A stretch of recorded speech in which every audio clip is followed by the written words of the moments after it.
কয়াকুছি গ্ৰন্থ আৰু বাণিজ্য মেলাৰ আজি 6ষ্ঠ দিন 16 ডিচেম্বৰৰ পৰা আৰম্ভ হোৱা এই গ্ৰন্থ আৰু বাণিজ্য মেলা চলিব 22 ডিচেম্বৰলৈ। গ্ৰন্থমেলা প্ৰাংগণত আজি অনুষ্ঠিত হয় এখন বিশেষ আলোচনা চক্ৰ। কৃত্ৰিম বুদ্ধিমত্তাৰ যুগত ধৰ্মীয় সংকীৰ্ণতা, প্ৰান্তীয় জনগোষ্ঠীৰ বিকাশ আৰু সামাজিক তথা জাতীয় দায়িত্ববোধ শীৰ্ষক আলোচনা চক্ৰত অংশগ্ৰহণ প্ৰতিদিন টাইমৰ কাৰ্যবাহী সম্পাদক সুনীত কুমাৰ ভূঞাৰ। আলোচনা চক্ৰত অংশগ্ৰহণ কৰি বাংলাদেশত ধৰ্মীয় উন্মাদনাৰ ফলত মৃত্যু হোৱা দীপু চন্দ্ৰ দাসৰ আত্মাৰ সদ্গতি কামনাৰ লগতে ধৰ্মীয় বিভেদ আৰু উন্মাদনাৰ বিৰুদ্ধে ৰাইজক 1 মিনিট সময় মৌন প্ৰাৰ্থনাৰ বাবে আহ্বান জনায় সুনীত কুমাৰ ভূঞাই।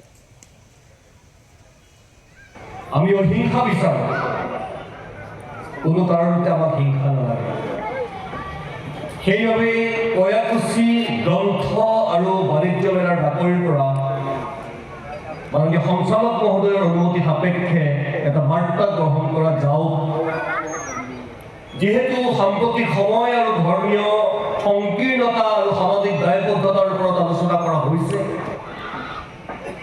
চুবুৰীয়া দেশ বাংলাদেশত ধৰ্মীয় উন্মাদনাৰ বলি হৈছে, হানি খুচি মানুহক হত্যা কৰা হৈছে।